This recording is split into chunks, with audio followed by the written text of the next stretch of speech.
그 권리를 행사하지 않을 것 해가지고 첫 번째 뭐가 나오냐면 기산점이 나오죠. 소멸시효의 시작점이에요.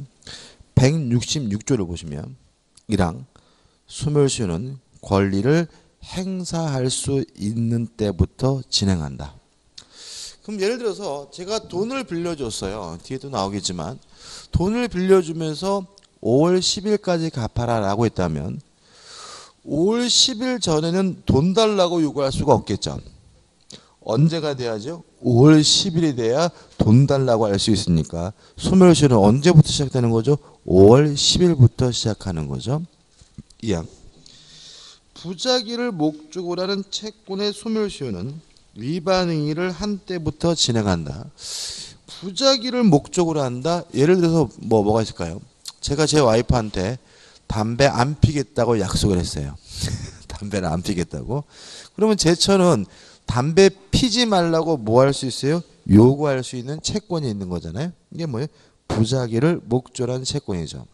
그러면 제처는 언제 저한테 담배 피지 말라고 지랄 걸 수 있는 거예요? 제가 담배를 피는 것을 봤을 때부터겠죠. 그죠? 다시 말하면 다시 볼까요? 부작위를 목적으로 하는 채권의 소멸시효는 언제부터요? 위반 행위를 한 때부터 담배를 핀 때부터 소멸시효가 뭐가 돼요? 시작이 된다. 이런 의미인 거죠. 자, 넘겨봅니다. 넘겨보시면 324페이지하고 325페이지는 보지 마세요. 너무 제가 욕심을 부렸어. 이거 의미 없어요. 보지 마시고 바로 넘겨주셔서 이제 326페이지를 보자 말이죠. 자, 보자고요. 자, 그러니까 항상 소멸시효 기산점 하면 머릿속에 뭘 가지고요? 권리 행사를 가능한 때부터 시작된다. 이걸 가지는 거죠. 그럼 1번 확정기한부 채권 방금 말씀드렸죠. 6월 10일 날 돈을 갚기로 했다면 6월 10일부터 소멸시효가 뭐가 돼요? 시작이 된다. 왜요? 6월 10일이 돼야 돈 달라고 뭐 할 수 있어요? 요구할 수 있으니까요. 박스 밑에 불확정기한부 뭐가 떠오르시나요? 내가 죽으면 떠오르겠죠. 그죠? 불확정기한. 그러면 보자고요. 제가 죽으면 자동차를 주겠다고 했어요. 그러면 상대방은 언제부터 자동차 달라고 지랄거릴 수 있는 거죠? 제가 뒤지면. 그죠? 제가 뒤졌을 때. 다시 말하면 객관적으로 그 사실이 뭐예요? 도래한 때부터 소멸시효가 뭐가 돼요? 시작이 되는 거죠. 4번 기한을 정하지 않았어요? 자, 이런 얘기했죠. 제가 친구한테 급하더라도 300만 원 빌려줬어요. 기한을 안 정하고. 언제부터 돈 달라고 할 수 있어요? 기한을 안 정했으면 돈 빌려준 때부터 돈 달라고 할 수 있겠죠. 따라서 기한을 정하지 않으면 채권이 성립한 때부터 소멸시효가 뭐가 돼요? 시작이 되는 거죠. 우측에 보시면 답은 기한이익 상실의 약관이 있는 채권 해가지고 형성권적 기한이익 상실이니 정지조건부 기한이익 상실인데 이런 건 의미가 없어요. 보지 마시고. 우측 하단에 랍은 채무불이행으로 인한 손해배상 청구권 언제 손해배상 청구할 수 있어요? 손해가 발생하면 청구할 수 있겠죠. 따라서 소멸시효는 채무 불이행 시부터 시작하게 되는 거고요. 넘겨보시면 마번 불법 행위로 인한 손해배상 청구권 그죠? 안 때부터 몇 년이요? 3년. 불법 행위 시부터 뭐요? 10년이니까 안 때부터 시작이 되고 불법 행위 시부터 뭐가 되겠어요? 시작이 된다. 이런 얘기고.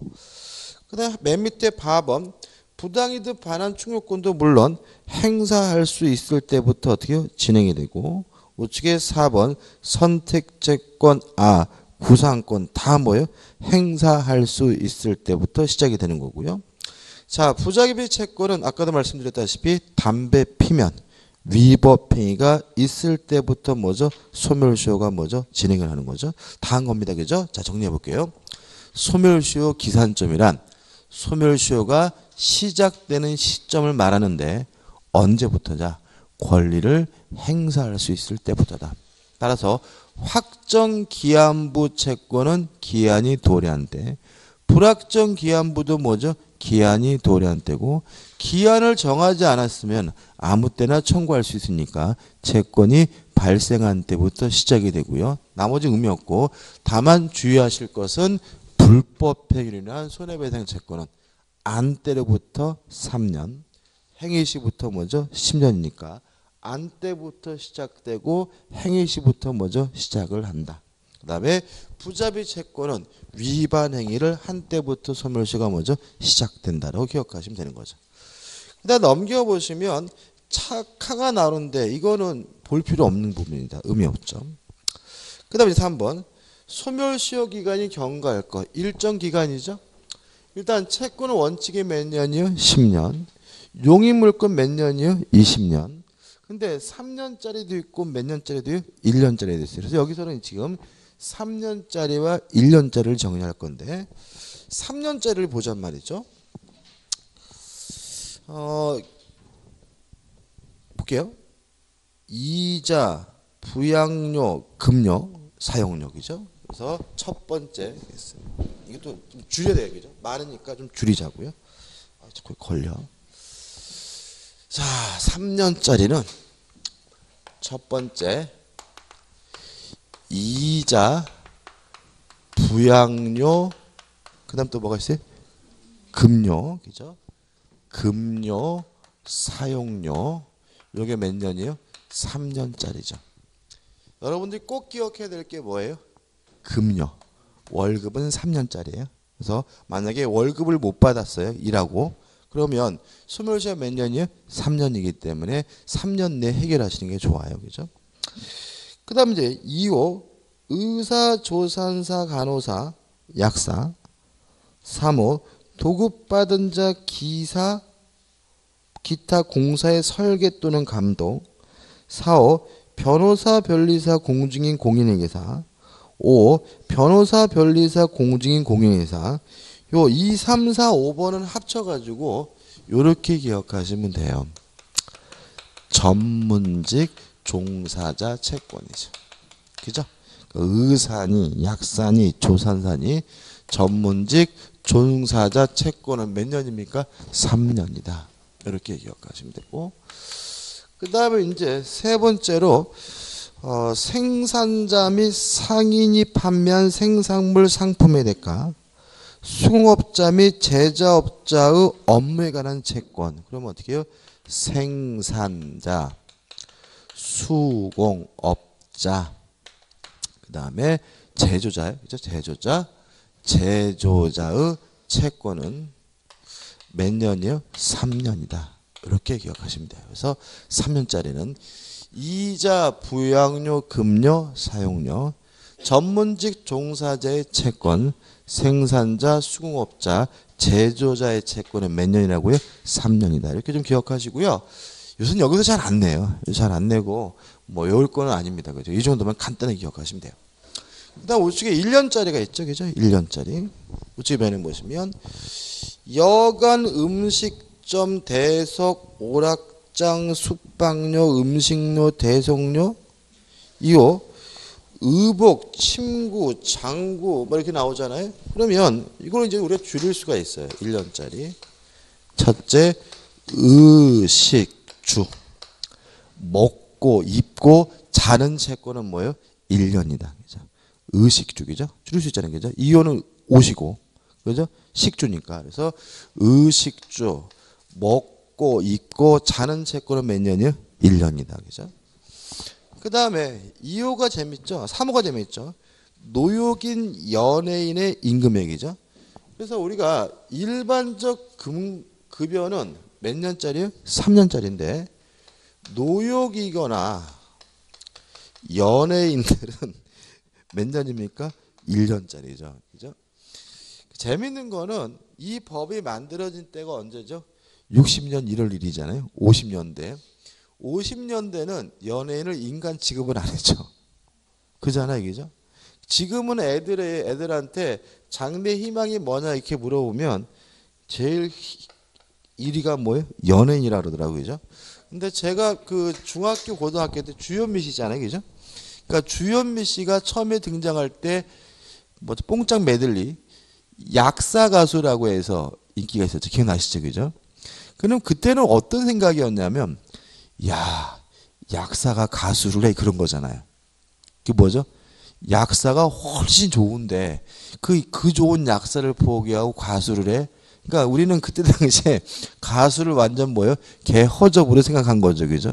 근데 지금 와서 약사 가수 하면 뭐 그거 별로 신기한 일도 아니잖아요, 그죠? 그만큼 연예인들의 지위가 굉장히 사회 지위가 올라갔지만 이 법은 과거에 만든 거기 때문에 노역인가 연예인은 완전 핫바를 치기 위해서 몇 년짜리? 1년짜리를 하고 있죠. 사호가 굉장히 싫습니다. 그죠? 왜냐하면 쉽게 말하면 학원비는 1년짜리. 학원비는 뭐라고요? 1년짜리. 그죠? 학생 및 수업자의 교육, 의식 및 유숙에 관한 교조, 숙주, 교사의 채권이잖아요. 그죠? 강사료도 몇 년짜리예요? 1년짜리. 이 그저 놈들이 강사료를 뭐예요? 1년이라서 연예인과 동급으로 지급해놨어요. 그죠? 그러니까 이게 아마 이것도 이런 거 있어요. 옛날에 이런 거 있었죠. 책도둑은 도둑이 아니다. 이런 얘기 있었죠. 옛날에. 그죠? 그런 것 때문에 이런 교육에 관한 채권도 띄어먹어도 상관이 없다는 것 때문에 1년짜리 넣은 것 같아요. 그래서 여러분 혹시 학원비 안 주셨으면 1년만 버티시면 돼요. 그럼 원장님이 못 받아요. 그죠? 왜냐하면 학원비나 교육비는 몇 년입니까? 1년짜리가 됩니다. 그죠? 정리해보면 이렇게 기억하면 되죠. 그죠? 의식주 채권, 노역인, 연예인 채권, 학원비나 교육비는 몇 년이에요? 1년이다. 이렇게 기억하시면 돼요. 잘 나는 건 아니죠. 그 다음에 4번 해가지고 판결 등에 의하여 확정된 채권의 소멸시효이죠. 자, 이런 얘기입니다. 예를 들어가지고 학원비를 예를 들까요? 여러분들이 학원비를 안 내면 소멸시효 몇 년이에요? 1년인 거죠. 근데 만약에 원장님이 소송을 제기해가지고 판결로 확정이 되면 10년짜리로 바뀝니다. 그래서 1년이나 3년짜리와 같은 당긴 소멸시효 채권이 판결로 뭐가 되면요? 확정이 되면 몇 년짜리요? 10년짜리로 바뀐다는 거예요. 뭐 일반적으로 말씀드리면 뭐예요? 급여를 들 수 있겠죠? 월급을 안 줬어요. 그러면 소멸시효가 몇 년이요? 3년이잖아요. 근데 만약에 3년 되기 전에 월급 달라고 소송을 제기해가지고 판결로 뭐가 돼요? 확정이 되면 이제 몇 년짜리로 바뀐다는 거예요? 10년짜리로 바뀐다는 거죠. 그죠? 근데 여기서 조심할 게 있는데 올해 시험 문제 나왔는데 의에서 B를 볼게요. B. A부터 볼까요? 의에서 A. 찾으셨죠? 당의 판결의 당사자 사이에 하나여 발생하는 효력에 관한 것이다. 따라서 B. 채권자와 주채무자 사이에 주채무에 관한 판결이 확정되어 소멸시효가 10년으로 된 경우 위 당사자 이외의 채권자와 연대보증인 사이의 시효기간에 대하여는 아무런 영향도 없으므로 채권자의 연대보증 채권의 소멸시효기간은 여전히 종전의 소멸시효기간에 따른다. 자, 이런 얘기입니다. 자, 급여할게요. 자, 월급을 안 줬어요. 그래서 사장을 만나가지고 월급 주세요라고 지적을 했더니 미안하다. 내가 지금 돈이 없는데 그 대신 내가 보증인 세울게. 해가지고 뭐죠? 연대보증인을 세웠어요. 그죠? 그리고 나서 제가 그래도 안 주길래 소송을 해가지고 확정 판결을 받으면 3년짜리가 뭐로 바뀌어요? 10년짜리 바뀌죠. 누구한테만요? 채무자에게만. 다시 말하면 연대보증인에게는 여전히 몇 년짜리라는 거예요? 3년짜리라는 거죠. 이게 올해 시험 문제에 나왔더라고요. 그죠? 다시 말하면 뒤에 나오는 거 소멸시효 중단과 헷갈리면 안 돼요. 이거는 중단이 아닙니다. 그죠? 다시 말하면 1년이나 3년짜리가 확정 판결을 받으면 10년으로 늘어나는데 누구한테는 영향을 안 끼쳐요? 연대보증에는 영향을 끼치지 않고 연대보증은 계속 1년이나 3년짜리로 남게 됨을 주의하시기 바랍니다. 대상 한번 보시고 그 다음에 넘겨보시면 이제 뭐가 나오냐면 소멸시효 중단이 나와요. 다시 한번 보시면 소멸시효가 완성이 되려면 권리를 행사하지 않고 뭐 해야 돼요? 방치해야 되죠. 따라서 만약에 권리를 행사하게 되면 소멸시효가 뭐가 돼요? 중단이 되는데 중단되게 되면 새롭게 다시 뭐 하게 돼요? 시작하게 되는 거죠. 자, 이게 전부인데 그래서 총솔해가지고 중단과 정지 제도가 나와 있고 그 다음에 민법 규정이 나오고 입증 책임 보시기 바라고 바로 소멸시효 중단 사유로 들어갈게요. 자, 그럼 생각해 보자고요. 권리를 행사하면 소멸시효가 뭐가 돼요? 중단되죠. 그러면 행사하는 게 뭐가 있느냐? 그죠? 우측의 메뉴에 청구하는 것은 뭐예요? 권리 행사죠. 그죠? 그 다음에 압류 또는 가압류 가처분이네요.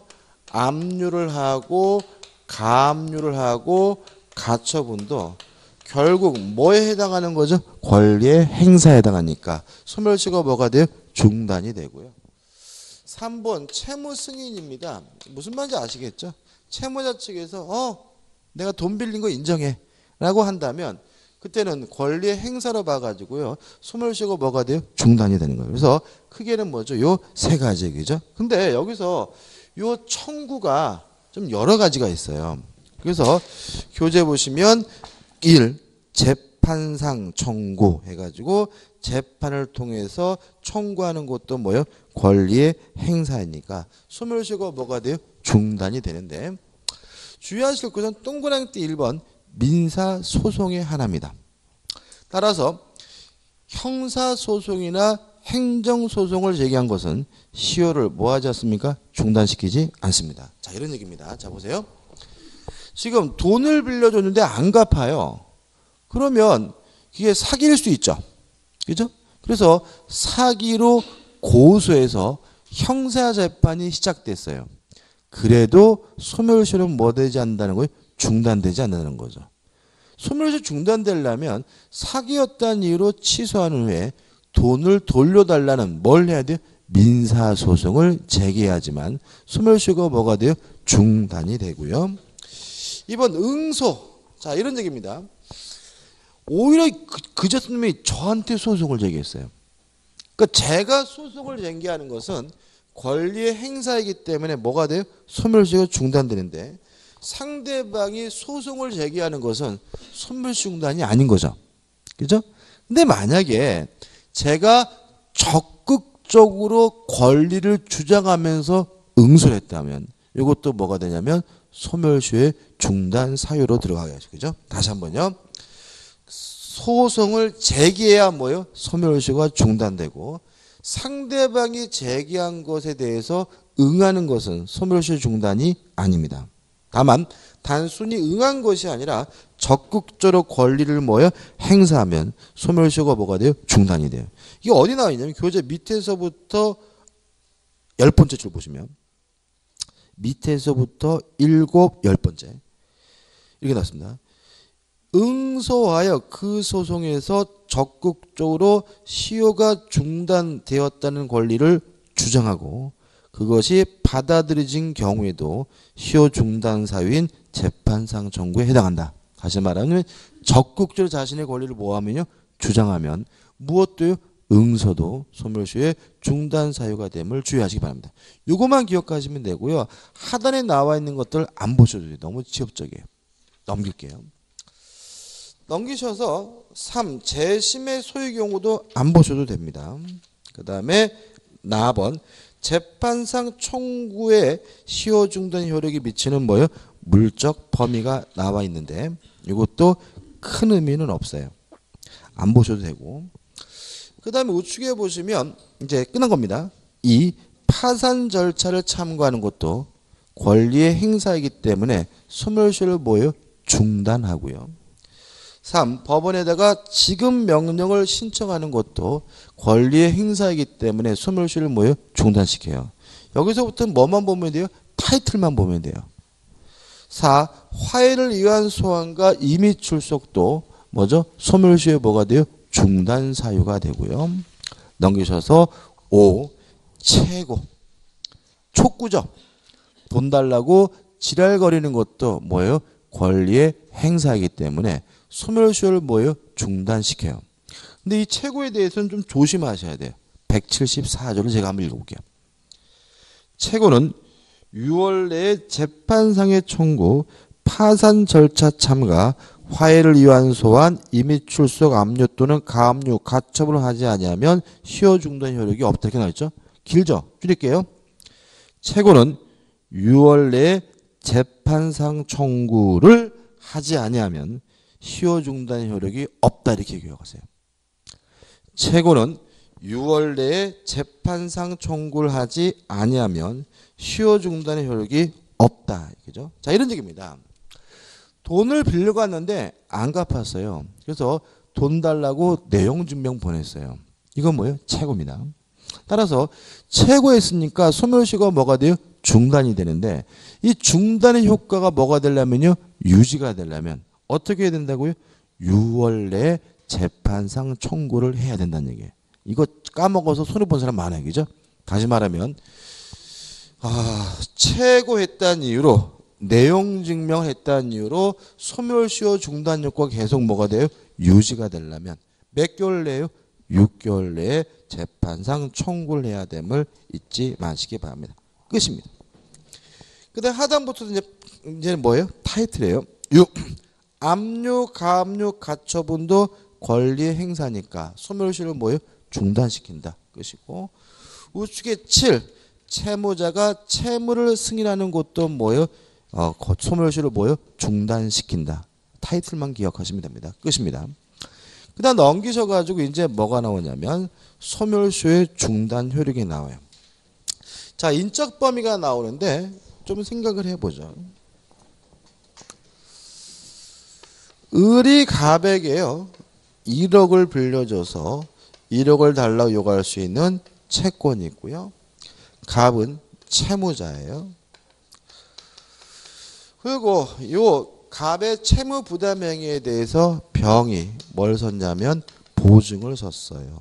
보증인이에요. 일반적으로 요때 이 채무자를 그냥 채무자라고 하지 않고 주채무자라고 하고요. 보증은 뭐가 일반적이냐면 연대 보증이 일반적이죠. 그죠? 그래서 주채무자가 누구고 연대 보증이 누구인지 생각해 보시기 바라고. 자, 이런 상태에서 을이 채무자에게 권리를 행사했어요. 그러면 소멸시효가 뭐가 되냐면 중단이 되는데 이때는 주채무자도 중단되고 연대보증인도 함께 중단이 돼요. 무슨 말 아시겠죠? 그죠? 다시 한번요. 주채무자에게 뭘 했다고요? 권리를 행사하면 소멸시효가 뭐가 돼요? 중단되는데 채무자만 중단되는 게 아니라 누구까지요? 연대보증인까지 중단이 돼요. 다만 주의하실 것은 요 갑에게 권리를 행사한 것이 아니라 보증인에게 권리를 행사하게 되면 이때는 보증에 대해서만 소멸시효가 뭐가 돼요? 중단되고 주채무자에게는 중단되지 않음을 주의하시기 바랍니다. 그래서 만약에 보증인이 있으면 누구한테 권리를 행사하는 게 유리해요? 주채무자에게 권리를 행사하는 것이 유리하다는 거 주의하시기 바라고요.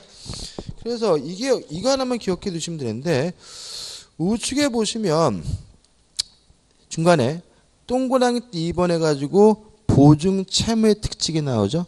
읽어볼게요. 주채무자에 대한 시효의 중단은 누구에게 미칩니까? 보증인에게 미친다. 다만 보증인에 대한 시효의 중단은 누구에게 미치지 않아요? 주채무자에게 미치지 않는다. 이거 하나 꼭 잊지 마시기 바랍니다. 우측 하단에 중단 후 새롭게 시효가 뭐가 돼요? 진행이 돼요. 그죠? 다시 말하면 권리를 행사함으로써 소멸시효를 뭐요? 중단시키면 새롭게 다시 시작하거든요. 언제? 권리 행사가 가능한 때부터 다시 시작을 해요. 한번 생각해 보죠. 자, 보세요.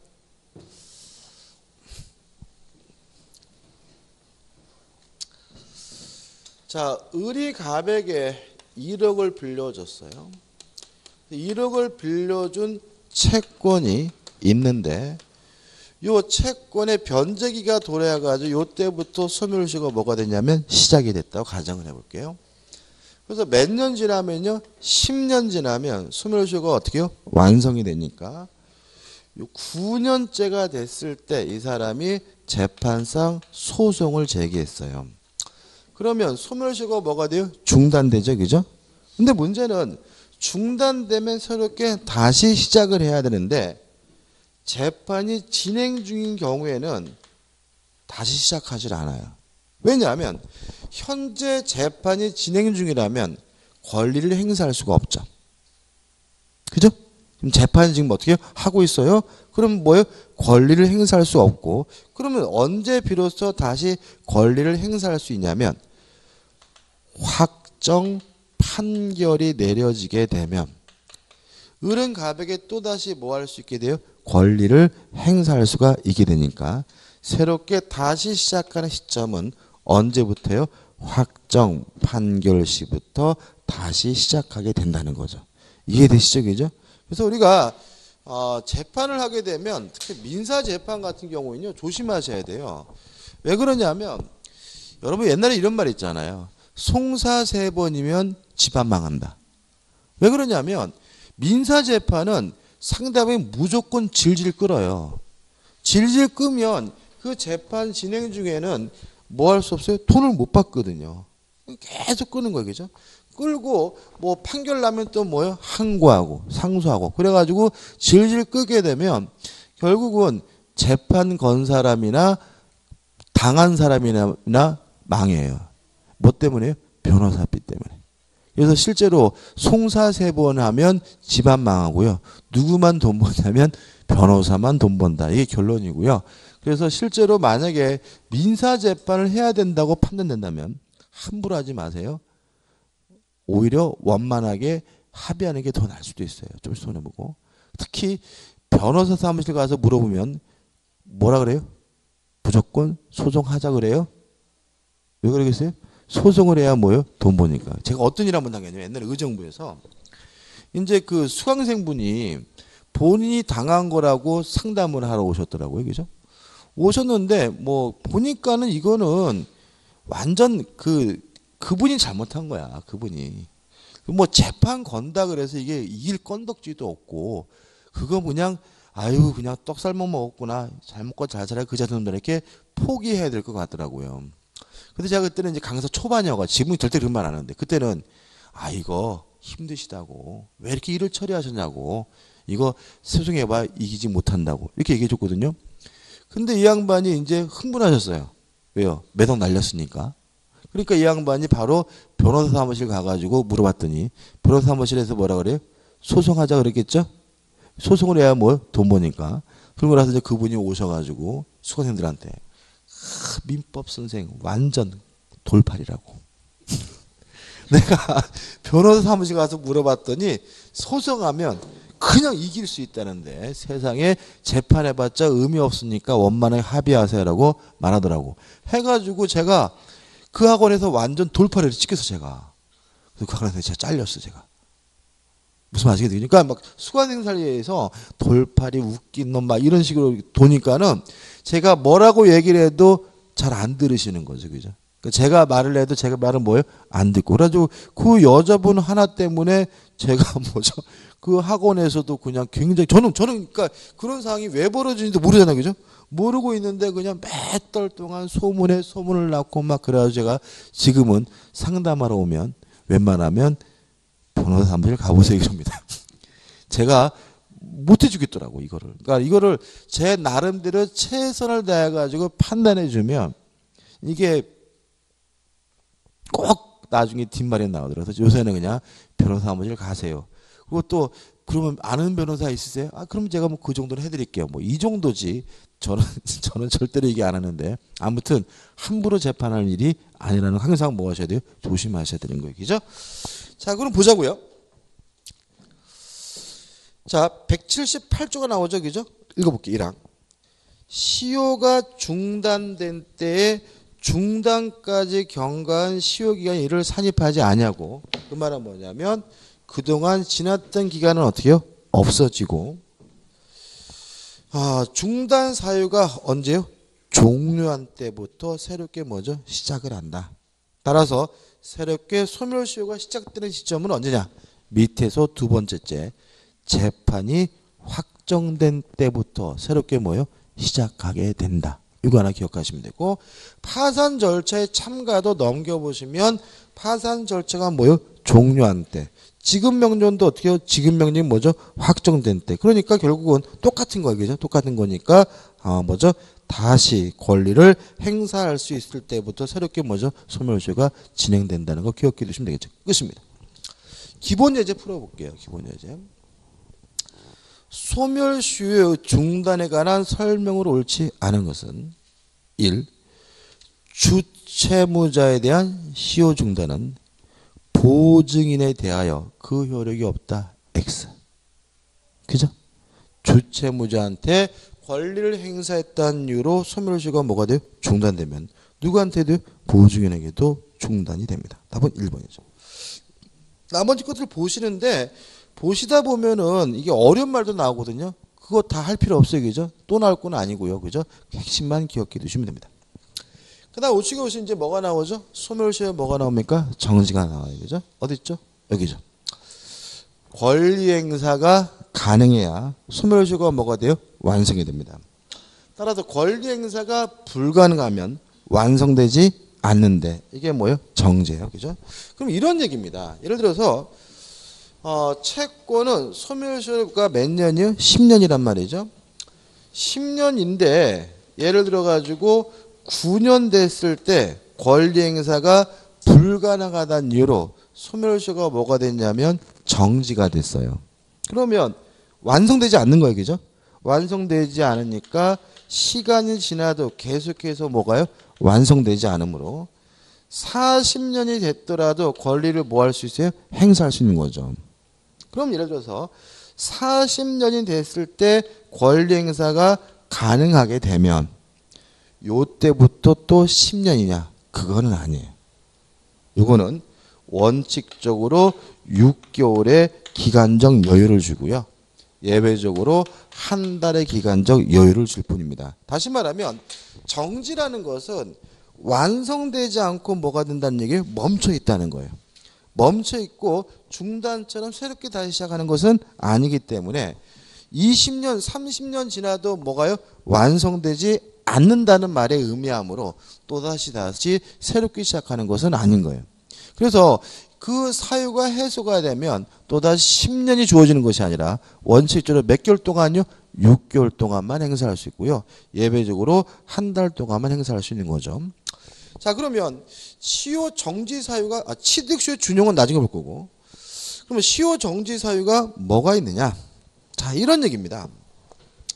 제가요 제한 능력자예요.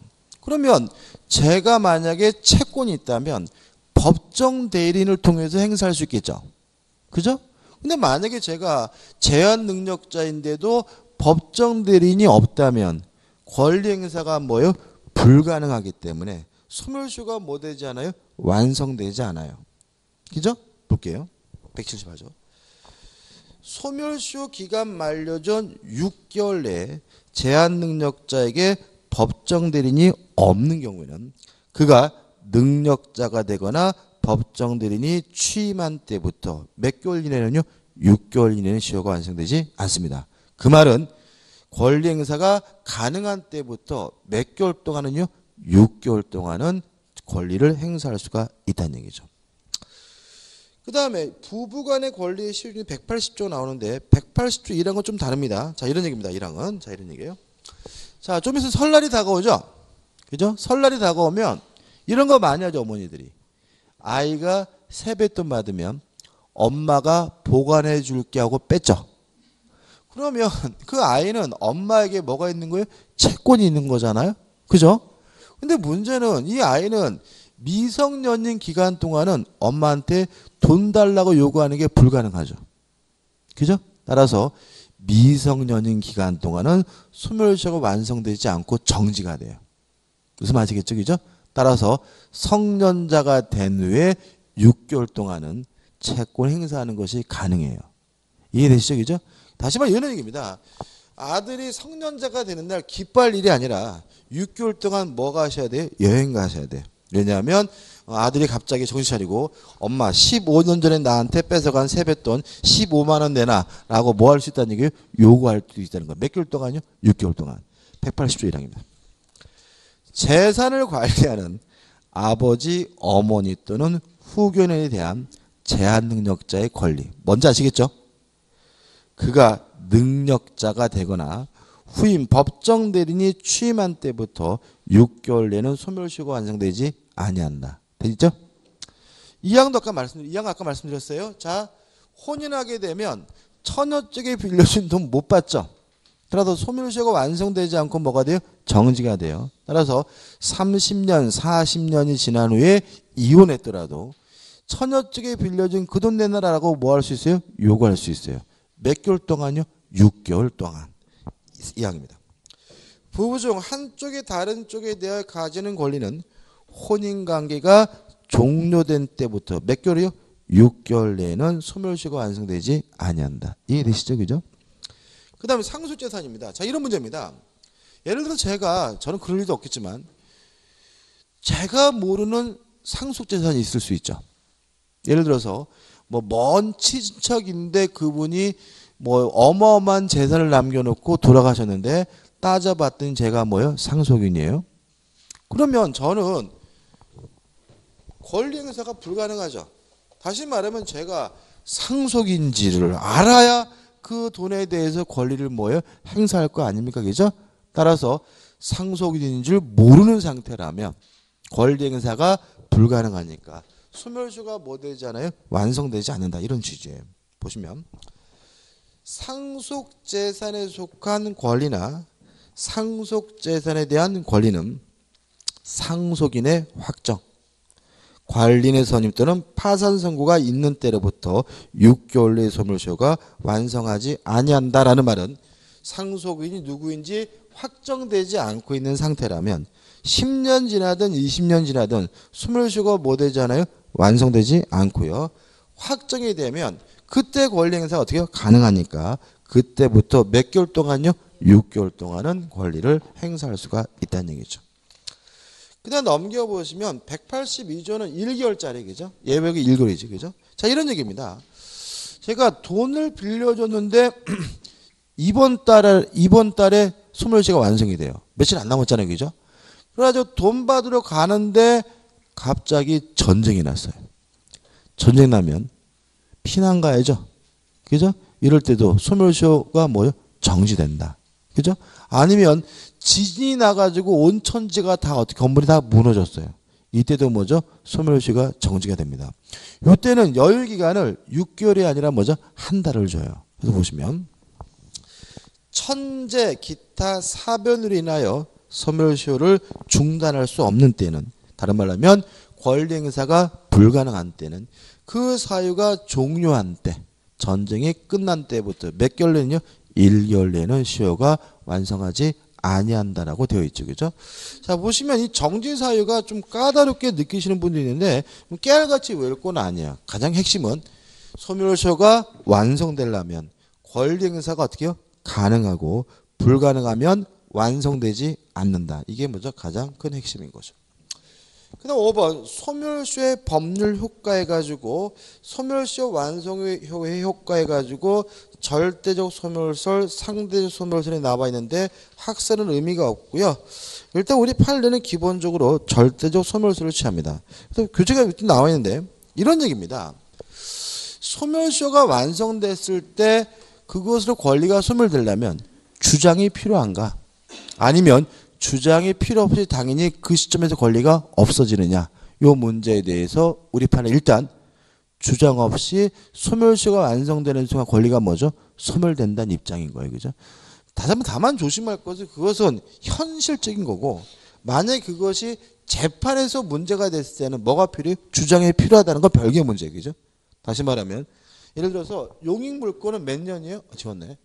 20년이잖아요. 그죠? 그러면 20년이 되는 순간 요 물건은 뭐가 되는 거예요? 소멸되는 거예요. 뭐 하지 않아도요? 주장하지 않아도. 일단 소멸된 거죠. 그죠? 물론 그것이 문제가 돼서 재판이 진행될 때는 뭐가 필요해요? 주장이 필요하긴 하지만 그것은 뭐예요? 별개의 문제고 소멸시효가 완성되는 순간 주장 없이 권리가 뭐가 돼요? 소멸된다는 거 주의하시 바랍니다. 그것이 우측의 판례의 태도죠. 그 다음에 2번 시효 완성을 주장할 수 있는 사람은 뭐 직접적 이익을 받는 사람이 하나다라고 나와 있으니까 그것만 기억하시면 되고 3번 소멸시효 소급표해가지고 167조 아까 말씀드렸지만 소멸시효는 그 기산일에 소급하에 뭐죠? 효력이 생깁니다. 따라서 채권이 소멸시효가 완성되면 돈 갚을 필요가 없고요. 그동안에 무엇도 낼 필요 없다고 이자도 낼 필요가 없다는 거 기억해 두시기 바라고. 다만 예외가 있어요. 보시면 167조에 대한 특징. 소멸시효가 완성된 채권이 그 완성 전에 상계할 수 있었던 것이면 그 채권자는 상계할 수 있다는 예외가 있어요. 자, 이게 무슨 말이냐면 자, 채권의 소멸시효가 완성되면 돈 못 받죠? 게임 끝난 거예요. 그죠? 다만 깔 돈이 있으면, 다시 말하면 제가 받을 돈도 있고 줄 돈도 있을 때 줄 돈과 받을 돈을 까는 걸 우리가 뭐라고 해요? 상계라고 하거든요. 근데 소멸시효가 완성됐더라도 뭐 할 수 있다고 해요? 상계하는 것은 가능하다. 이런 얘기예요. 자, 이런 얘기입니다. 자, 을이 갑에게 5천만 원을 빌려줬어요. 그래서 5천만 원을 받을 뭐가 있어요? 채권이 있는데 만약에 을의 채권이 소멸시효가 완성됐다면 을은 더 이상 뭐 받을 수 없는 거죠? 돈을 받을 수가 없는 거죠. 이게 기본적 효과예요. 근데 갑도 을에게 5천만 원을 받을 채권이 있다. 을에게 갑에 대한 채무가 있을 때는 이 채권이 소멸시효가 완성됐다 하더라도 요것과 뭐 할 수 있어요? 깔 수 있다. 상계하는 것이 뭐죠? 가능하다는 얘기인 거죠. 그죠? 다시 한번요. 소멸시효가 완성되면 뭐 할 필요 없어요? 갚을 필요가 없지만 줄 돈과 받을 돈을 깔 수 있다. 상계하는 것은 뭐예요? 가능하다는 거 하나 기억해 두시기 바라고요. 그러니까 예를 들어 가지고 3천이다. 그러면 그죠? 네, 3천만 원만 까는 거죠. 그죠? 2천만 원 못 갚는 거. 4번 주된 권리 소멸과 종된 권리인데 결론은 간단합니다. 주된 권리가 소멸되면 무엇도 소멸하죠? 종된 권리도 소멸한다. 끝이죠. 그 다음 넘겨보시면 5번 소멸시효 이익의 포기가 나와요. 자, 이런 얘기입니다. 지금 제가 빚이 있어요. 2천만 원이. 근데 소멸시효가 완성이 됐어요. 그럼 갚을 필요 없죠. 갚을 필요 없지만 갚고 싶으면 갚을 수는 있는 거죠. 다시 말하면 소멸시효의 이익의 포기는 가능한 거예요. 나 소멸시효 주장하지 않겠다. 나는 뭐죠? 깨끗한 사람이니까 그냥 약속대로 갚겠다 해도 상관이 없어요. 다만 주의하실 점이 있는데 184조가 나옵니다. 1항 소멸시효의 이익은 미리 포기하지 못합니다. 가로 시효 완성 후에는 포기가 가능합니다. 이게 무슨 말이냐면 시효가 완성된 후에는 돈 갚겠다라는 게 의미가 있는 거예요. 그렇지만 완성되기 전에는 나 소멸시효 주장하지 않겠다고 하는 거는 뭐예요? 의미가 없다는 거예요. 이거 조심하셔야 돼. 왜 이러냐면 보세요. 이런 얘기예요. 이게 조심하셔야 되는데 실무적으로도 굉장히 문제될 수가 있어요. 보시면 지금 을이 갑에게 예를 들어서 2천만 원을 받을 뭐가 있어요? 채권이 있어요. 근데 이 갑이 하도 찔찔하고 돈도 없고 그지 같아서 돈 달라는 말을 안 하고 몇 년이 됐냐면 9년이 됐어요. 그러니까 우리 가만 생각해 보니까 몇 년만 더 지나면요 1년만 더 지나면 못 받잖아요. 그죠? 그래서 우리 갑한테 가가지고 야 이 자식아 돈 갚아라고 막 지랄 걸리려고 했더니 갑이 을한테 뭐라 그러냐면 물어보는 거죠. 야 갑자기 9년 동안 가만히 있다가 왜 그래? 그러니까 야 임마 1년 더 지나면 너 소멸시효가 완성됐다는 이유로 안 갚을 거잖아 라고 하니까 걱정하지 마 자식아. 내가 아무리 그래도 잠만 네 돈 띄어먹겠니? 9년 됐을 때 나 소멸시효 주장하지 않을 거야. 소멸시효 이익을 포기하겠다라고 각서를 쓰고 공증을 쓰고 별짓 다 했더라도 이건 뭐예요? 무효라는 얘기예요. 그죠? 보통 이러면은 그래 너 그래 자식아 이 자식 내가 너 착할 줄 알았어 그래 너 주장 안 할 거지? 라고 하는 것이 뭐예요? 무효이기 때문에 그때 뭐죠? 꼬리 내고 돌아오면 안 되고 무조건 돈 달라고 뭐예요? 소송을 제기해 두는 것이 안전하다 이런 말이고 왜 그러냐면 완성되기 전에는 미리 뭐 할 수 없어요? 포기할 수 없어요. 그러면 아까 말씀드린 포기는 언제? 완성된 후에만 뭐예요? 가능하다는 얘기예요. 그 다음 이 항도 조심하셔야 되는데 요 지금 보고 있는 184조는 편면적 강행 규정입니다. 다시 말하면 채무자와 같은 약자를 보호하는 규정이에요. 그럼 생각해 보자고요. 자, 소멸시효를요 배제를 해요. 그러면 영원히 갚아야 되죠. 그죠? 영원히 갚아야 되잖아요. 그러면 채무자에게 뭐 한 거예요? 불리한 것이니까 배제하기로 한 약정은 뭐예요? 무효예요. 연장하는 것도 뭐예요? 무효예요. 예를 들어서 10년짜리인데 우리끼리 20년짜리로 한다. 이것도 뭐예요? 무효예요. 누구에게 불리하니까요? 채무자에게 불리하니까요. 요건을 가중하는 것도 채무자에게 불리하니까 뭐예요? 무효예요. 그래서 소멸시효를 배제하거나 연장하거나 가중하는 것은 누구에게 불리하기 때문에 채무자에게 불리하기 때문에 무효인 거죠. 그래서 아까도 마찬가지로 아까 했던 것처럼 9년 됐을 때 돈 달라고 지랄을 했더니 야 내가 주장 안 할게. 자식아 주장 안 해도 너 뭐 이건 무효래. 그랬더니 야 그러면 내가 너한테 10년이 아니라 15년으로 해줄게 라고 하더라도 뭐예요? 무효다. 왜냐하면 배제할 수 없고 연장할 수 없고 가중할 수가 없어요.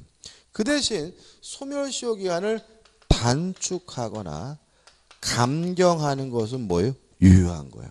왜냐하면 채무자에게 뭐예요? 유리하기 때문에. 그래서 예를 들어서 만약에 소멸시효 기간이 몇 년이에요? 10년인데 나는 5년만 하겠다라고 하는 것은 뭐예요? 유효하지만 10년이 아니라 15년으로 하겠다라는 건 뭐예요? 무효라는 거 조심하셔야 돼요. 이 항을 보시면 소멸시효는 채무자 보호를 위한 제도이므로 법률행위에 의하여 이를 배제, 연장 또는 가중할 수는 없으나 뭘 할 수 있어요? 단축 또는 경감할 수 있다는 거 무슨 뜻인지 이해하시고 좀 기억해 두시기 바랍니다. 그 다음에 그 진하게 판례가 정리되어 있는데 큰 의미 없으니까 좀 주의하시기 바라고 우측에 보시면 다 포기의 상대적 효과입니다. 자, 이런 일이 발생할 수가 있어요. 어떤 거냐면 보세요. 을이 갑에게 1억을 빌려주고 1억을 받을 채권이 있고 병이 뭘 썼어요? 보증을 쓴 거죠. 근데 이 그자는 돈을 안 갚으면 보증인이 굉장히 좀 취약하죠. 그죠? 고민하고 있었는데 드디어 10년이라는 소멸시효가 완성이 됐어요. 그죠? 그래서 아이고 이제 끝났구나라고 안심하고 있었는데 이 완전 개그진 이 그제스 놈이 갑자기 돈 갚겠다라고 뭐 했어요? 포기를 했어요. 무슨 말인지 아시겠죠? 그런데 만약에 병도 소멸시효이 포기된다면 얘는 완전히 뭐예요? 뒤통수 맞는 거죠. 그래서 포기한 사람한테만 효과가 있는 거예요. 누구한테는 영향을 안 미쳐요? 보증인에는 영향을 미치지 않는다는 게 우리 민법의 태도고 판례의 태도인 거예요. 그래서 보시면 잘 볼게요. 시효 이익의 포기는 상대적이므로 포기한 사람 이외의 사람에게는 영향을 미치지 않는다. 따라서 민법 제433조에 의하면 주채무가 시효로 소멸한 때에는 보증인도 그 시효 소멸을 원형할 수 있으며 주채무자가 시효이익을 포기하더라도 보증인에게는 그 효력이 없다. 따라서 주채무자가 아무리 시효이익을 포기한다 하더라도 보증인은 돈 못 갚겠다라고 뭐 할 수 있어요? 거절할 수가 있는 거죠. 그 다음에 소멸시효 남용이론은 뭐냐 하면 자, 소멸시효가 완성이 됐어요. 근데 완성된 것이 만약에 완성됨을 주장하는 것이 권리의 남용으로 평가된다면 주장할 수 없다는 판례예요. 주로 국가가 그럽니다. 국가가. 다시 말하면 일반 개인이 국가에 대해서 뭐가 있어요? 채권이 있어요. 근데 국가가 좀스럽게 소멸시효가 완성됐으니까 못 주겠다라고 주장하는 경우에는 신의칙상 권리의 남용이기 때문에 허용하지 않는다는 것이 우리 판례 입장이에요. 최근에 그 판례가 나왔어요. 어떤 게 있냐면 그 7번 방의 비밀인가요? 기억나시죠? 그죠? 그게 저도 영화 봤는데 그게 뭐였죠? 그죠? 지체 장애인인 분이 그 아이를 뭐죠? 죽이지도 않았는데 죽였다는 뭐예요? 진범으로 오인을 받아서 지체 장애라는 이유만으로 깜빵에 갇혀가지고 무기징역 사셨죠, 그죠? 그 영화 내용인데, 근데 그게 실제 실화거든요, 실화. 그래가 실화기 때문에 그 무기징역 받고 있던 그분이 나는 이제 나중에 어떻게 해요? 나는 무죄다. 재심 신청을 해가지고 뭐죠? 무죄 판결을 받았어요. 근데 무죄 판결을 받고 이제 깜빵에서 나왔는데, 그럼 그 양반은 지금 국가를 상대로 뭘 청구해야 돼요? 손해배상을 청구해야 되잖아요. 그잖아요, 지금. 지금 국가가 불법적인 공권력의 집행으로 인해서 이 사람은 가지도 않을 깜빵을 20년인가요? 정확히 모르겠네요. 몇 년이에요? 예? 그 정도 있죠. 한 20년, 이래 져서 20년 동안 살았으면 당연히 불법행위를 원인으로 뭘 청구할 수 있어요? 손해배상을 청구할 수 있거든요. 근데 소멸시효가 있거든요. 안 때부터 뭐예요? 3년. 불법행위 시부터 뭐예요? 10년이잖아요. 이미 지났어요, 이게. 그래가지고 손해배상 청구 소송을 했는데 국가가 소멸시효가 완성됐기 때문에 못 주겠다라고 뭐예요? 국가가 주장을 했어요. 그것에 대해서 우리 법원은 그런 악행을 저지른 국가가 이제 와서 소멸시효 완성을 주장하는 것은 뭐에 해당하기 때문에 권리 남용에 해당하기 때문에 소멸시효 완성을 주장할 수는 없다. 따라서 국가는 그분에게 20억인가요?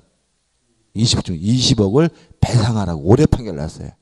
올해 판결 났기 때문에 출제 가능성이 있어요, 이거는. 그죠? 다시 한번요. 국가가 소멸시효 완성을 주장하는 경우는 일반적으로 뭐가 될 수 있어요? 권리 남용으로서 법원이 받아들이지 않을 수 있다는 거 주의하시기 바랍니다. 까지입니다. 자, 오늘 여기까지 하고요. 원래 오늘 다 끝내야 되잖아요, 그죠? 근데 못 끝냈죠, 그죠? 민법 총칙만 끝낸 거예요, 그죠? 민법 총칙만. 그래서 지금 한 2번 정도 늦게 했는데, 시작할 때 말씀드렸지만, 민법 총칙은 시험 문제 몇 프로 나오죠? 60%. 그래서 자세히 해야 되고, 물권법과 채권법은 40%가 나오는데 양이 굉장히 많아요. 꼼꼼히 본다 그래서 해결될 문제가 아니기 때문에 다음 주에 중요한 것만 골라서 볼 거예요. 중요한 것만 골라서 다음 주에 강의를 마감하도록 하겠습니다. 자, 오늘 수고 많으셨습니다. 감사합니다.